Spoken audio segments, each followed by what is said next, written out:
Café, yo la semana Sí. pasada envié la... Voy a tratar de resumir pues lo más posible. Eh, en filosofía estamos viendo en este momento el filósofo llamado Friedrich Nietzsche, no como el grupo Nietzsche aquí de Colombia, son cosas diferentes, aunque suena igual. El filósofo Nietzsche es un filósofo alemán, ha nacido, bueno, alemán no tanto, es prusiano, sí, es prusiano.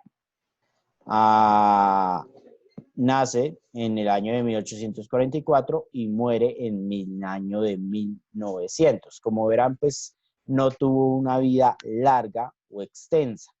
Este filósofo es recordado por ser bastante polémico. Más que por sus teorías, se recuerda por su polémica. ¿Por qué? Él estaba en contraposición al valor cultural de la época, y ese valor cultural era principalmente la religión católica. Durante su periodo de tiempo o durante su vida, la moral que dominaba era la moral cristiana o católica. Y él precisamente se opondría a esa moralidad, lo que haría que se convirtiera pues en un paria social de su época y después, debido a readaptaciones de su teoría, los alemanes se basaron ideológicamente en lo que él había dicho, de crear un superhombre y de desarrollar una existencia idealista, de desarrollar un ser moralmente superior al actual. Pues los alemanes, o mejor dicho los nazis, se basaron en esa idea de desarrollar un superhombre para justificar su idea de que el alemán nazi era ese superhombre, de justificar entonces esta idea de elitismo racial y pues todo lo que conllevó, lo de las masacres, lo del holocausto judío, entre otras cosas. Pues los alemanes utilizaron lo que dijo Nietzsche precisamente para eh, sustentar lo que ellos proponían. Obviamente, pues el autor no decía esto, pero debido a lo que ocurrió, pues también se ganó ese estigma dentro de la academia, de ser pues aquel que permitió en parte la sustentación ideológica del nazismo. Obviamente él no tiene la culpa ahí, puesto que ya estaba muerto, como ven ahí. Él murió a principios del siglo XX y pues la Segunda Guerra Mundial no fue sino hasta la mitad del siglo XX. Entonces, pues lo que hagan las personas con lo que uno escriba o con la obra propia, pues ya es independientemente de uno. Pero bueno, por eso es que Nietzsche es polémico, especialmente es más polémico por su frase más conocida, que es la de Dios no existe. Que pues sacan películas ahí en contraposición a esa simple frase. Pero bueno, esa frase se complementa con Dios no existe y somos nosotros quienes lo hemos matado. Esta parte, la última parte sí es parafraseada, no me acuerdo muy bien. Pero eso es básicamente lo que Nietzsche propone sobre la creencia en Dios. Propone en principio que es una creación social, es decir, lo creó el ser humano y debido a la falta de fe que se estaba desarrollando en su época, pues entonces es como si el ser humano hubiera matado a Dios. Por lo que si fue el ser humano quien lo creó, pues el ser humano sería entonces responsable de su existencia. Obviamente, pues Nietzsche era un ateo por cuestiones históricas, es decir, él se basaba en el análisis histórico y pensaba que al igual que todas las mitologías y religiones antiguas, la mitología y religión cristiana iba a ser en algún momento de la historia puesta a la misma categoría que la mitología griega, una historia o mitos que contar, siendo consciente de que no es más que una creación humana. Obviamente, esto es en contraposición a varias creencias. Aquí no es que entonces Nietzsche tenga razón, no, eso es lo que él creía y escribió un conjunto de teorías para sustentar sus creencias. no es ciencia. Recuerden que esto es filosofía.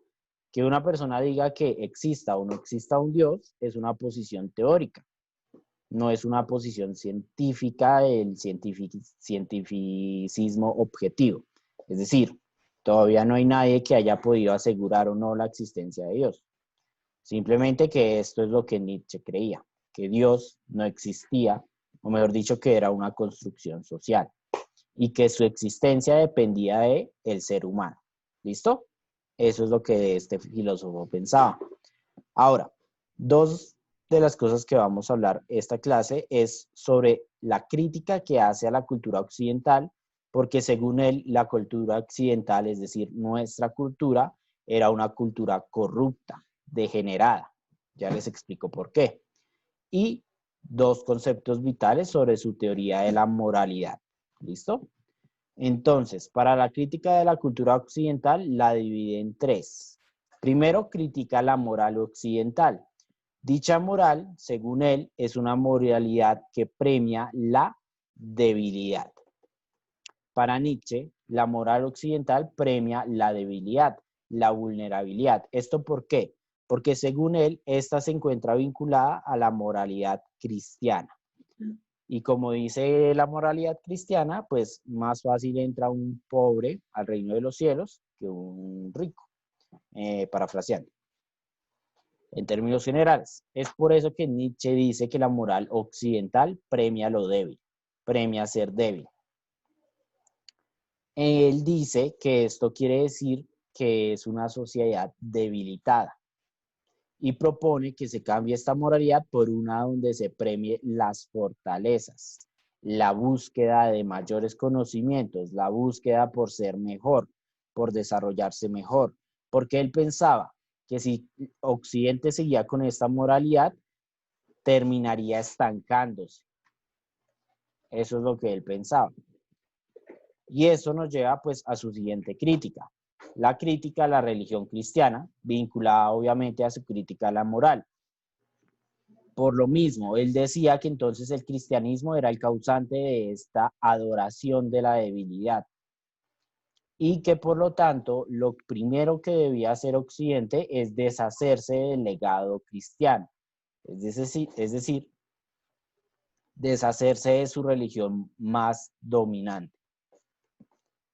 Por último, dice que todo esto tiene su origen en la filosofía tradicional, que fueron los griegos los primeros en premiar la debilidad humana y que entonces es culpa de los griegos el que se tenga una visión limitada de los seres humanos.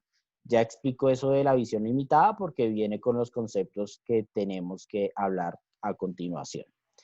Pero culpaba a los griegos porque según él, la filosofía griega, es decir, principalmente la de Sócrates y de Platón, es lo que terminaría ocasionando y sustentando la religión cristiana.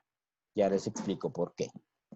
Bueno, esto es lo más importante, los conceptos vitales sobre su teoría de la moralidad. Los primeros son la diferencia entre lo dionisiaco y lo apolíneo. ¿Esto qué quiere decir? Esto está vinculado a la mitología griega. Lo dionisiaco se refiere al dios griego Dionisio. ¿Alguien sabe quién era el dios griego Dionisio? ¿O el dios Apolo, por ejemplo, que es el otro en el que se inspira?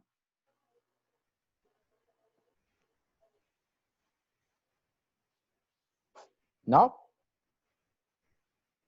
Apolo es más No, popular que señor. Dionisio. Sí, dime. No, señor. Ah, no, bueno, Apolo es más popular. Sale, por ejemplo, en los juegos de God of War, el 3 específicamente. Apolo es el dios del sol, es ese que lleva la carreta. Pero Nietzsche destaca en que también era un dios intelectual, era un dios de la bondad y de la pureza.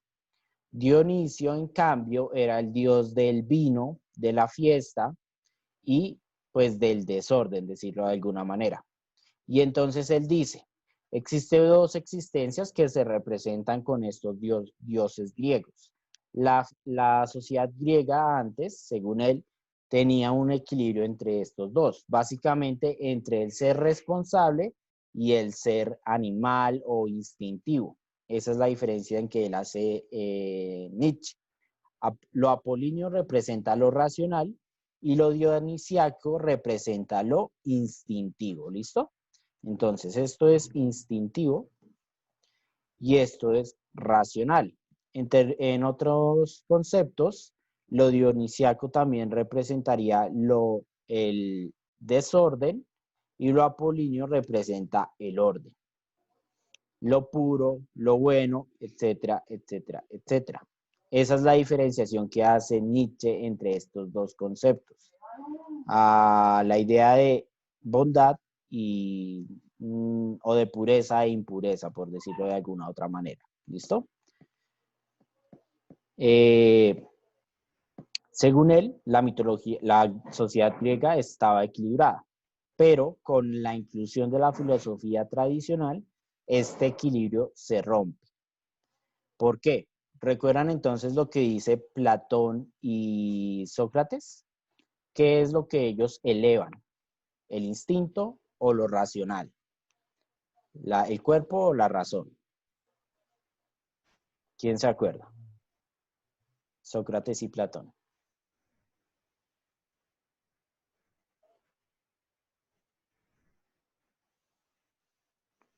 La razón. Exactamente. Recuerden, por ejemplo, el mito de la caverna y la existencia de dos mundos. Un mundo corporal que era inexacto y el mundo de la mente que es puro, blanco, como las cosas son realmente. Que lo que existe en el mundo corporal es reflejo de lo del mundo racional y son reflejos imperfectos. Según él, entonces esa es una perspectiva apolínea. ¿Y cuál era el problema que él destacaba sobre la moral? Pues que entonces construía una moral del ser humano donde solo podía ser bueno, donde solo podía actuar racionalmente, donde tenía que ser un ser puro, de lo contrario no podría ir al reino de las ideas. Como ven, pues después eso mismo se aplicaría en la religión cristiana, lo de la pureza o no poder ir al reino de los cielos. Y esa es la principal preocupación de Nietzsche sobre la moral, que entonces se está teniendo una visión incompleta de lo que significa ser humano, porque el ser humano también es instintivo, también comete errores. Y eso es lo que él destaca, que hay que recuperar esa parte instintiva, esa capacidad de fallar sin condenarlo como si fuera pecado. Y que de esa manera fortaleceríamos al ser humano, porque no convertiríamos un ser débil que actúa, como les digo, pues todo esto es parafraseando lo que dice Nietzsche, que actúa solamente esperando llegar algún día al reino de los cielos. En vez de actuar en el mundo, pues espera el reino de los cielos. Eso es lo que critica sobre la moralidad occidental Nietzsche. Esta idea de que debe ser puramente bueno el ser humano. Después tenemos lo que él llama el eterno retorno. Y es aquí donde hay cierta división dentro del pensamiento. ¿Por qué? Hay personas que lo toman metafóricamente, hay otras que lo toman figurativamente y hay otros que lo toman literalmente. El concepto del eterno retorno, en términos simples, es la idea de un tiempo cíclico. Es decir, Nietzsche propone que, ¿y qué tal que el ser humano todo el tiempo esté recorriendo el mismo camino una y otra vez? Es decir, imaginen que después de un tiempo el mundo llega a su fin y ese fin, que supuestamente va a llegar con una explosión, en realidad representa el reinicio del mundo nuevamente.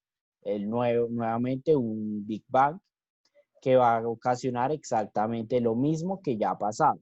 Es decir, que dentro de muchos años nosotros otra vez estaríamos haciendo exactamente lo mismo. Eso en términos generales es lo que dice sobre el eterno retorno. Ahora, ¿cuál es la división? Hay personas que se lo tomaron metafóricamente hablando y creen que él se refiere a la idea de que el ser humano comete los mismos errores una y otra vez. Después tenemos los que tomaron esta idea literalmente y creen que Nietzsche literalmente estaba diciendo que el mundo es un ciclo y que una vez se destruye, se vuelve a construir y que pasa exactamente lo mismo. Ellos sí se lo tomaron literalmente. Y después tenemos las personas que se lo tomaron figurativamente y es un concepto sobre la moralidad. ¿Qué propone él moralmente acá? Propone la idea de que una idea debe guiar la vida de todas las personas. Les voy a hacer esa pregunta. Si ustedes fueran conscientes de que viven su vida una y otra vez de la misma manera, ¿estarían contentos de revivir lo que les ha sucedido hasta ahora? Exactamente de la misma manera, sin ningún cambio. ¿Sí? Más o menos. Algunas cosas sí, otras cosas no.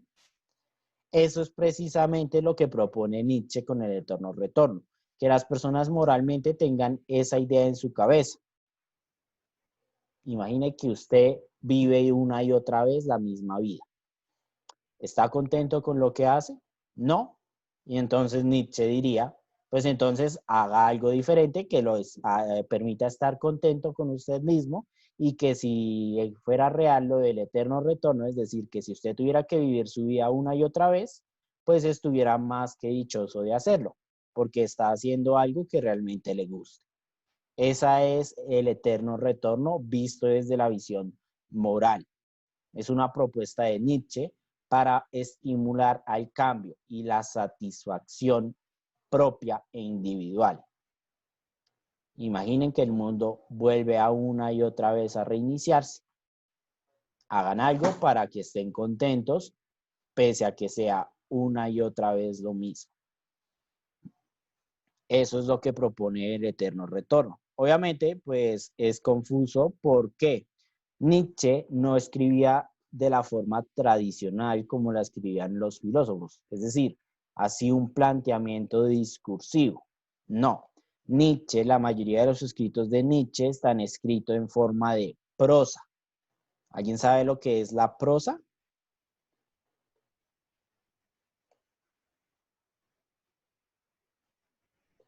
Sí, no, más o menos.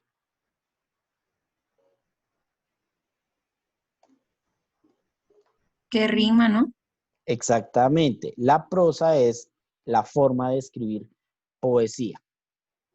Y como les digo entonces, Nietzsche escribía en forma de prosa, lo cual dificulta su lectura y su comprensión, porque básicamente hay que comprender cosas muy metafóricas, lo que hace que muchas personas tengan diferentes comprensiones de lo que Nietzsche escribió.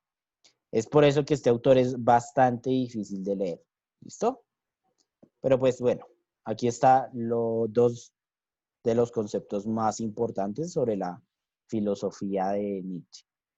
Bueno, chicos, chicas, con esto concluimos la parte teórica. Como les digo, pues es cuestión de tiempo más que todo, no hay tanto tiempo. Ah, ¿tienen alguna pregunta o todo ha quedado claro? Todo claro. Todo claro.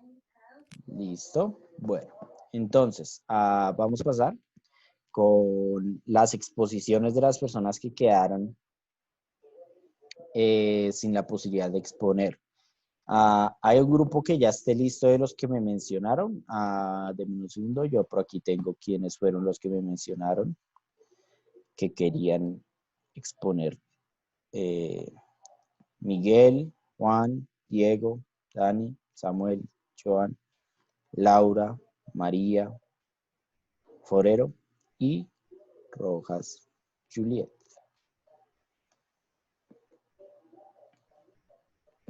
¿Alguna de estas personas ya está preparada para aclarar la actividad de esta semana? ¿Listo? Bueno, esta semana vamos a estar la actividad como la nota para las dos materias, tanto de filosofía como de ciencias políticas. ¿Por qué? Porque en filosofía pues estamos viendo Nietzsche Nietzsche, que principalmente es un filósofo de la moral. Básicamente él se cuestiona más que todo por la moral. Y en ciencias políticas estamos hablando pues de perspectivas sobre la ética y la moral y elementos vitales sobre estos aspectos en la humanidad. ¿Listo? Ahora, la actividad va a ser sencilla. Vamos a realizar un debate, ¿cómo así? Yo hago una pregunta simplemente y ustedes responden.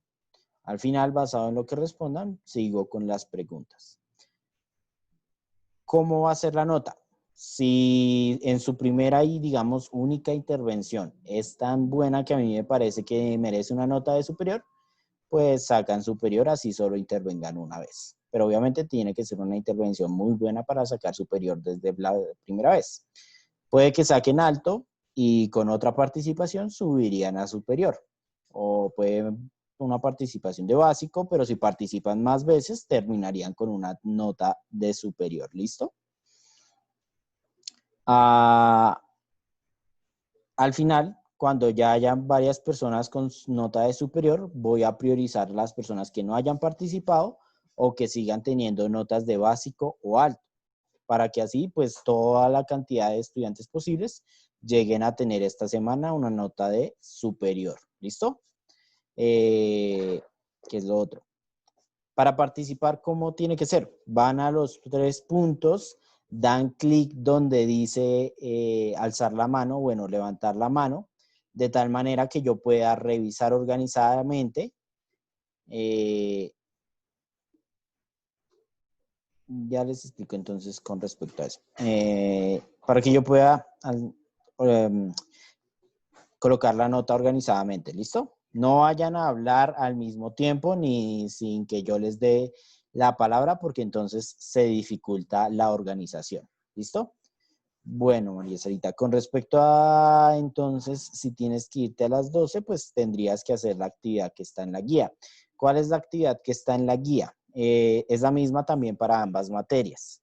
Simplemente, en consideración de lo que está en la guía de esta semana de Ciencias Políticas, hay que escribir una reflexión sobre el papel de los errores y si ustedes han cometido errores en su vida que consideran graves o leves. Un error leve es, por ejemplo, no entregué el trabajo de una semana. Eso es un error leve. Pues no debería decir eso, pero técnicamente lo es. No pasa mucho si no entregan algo una semana. Grave es, por ejemplo, perder el año, tiene la mitad de gravedad. ¿Listo? Esa es la actividad de la guía. Entonces, o participan en la clase o hacen esa actividad. ¿Listo? ¿Quedó claro entonces cómo vamos a desarrollar esta semana las notas? Sí, señor. Bueno, listo. Entonces vamos a comenzar. ¿Quedó claro todo, verdad? ¿O tienen alguna pregunta? Si tienen alguna pregunta, es el momento de realizarla.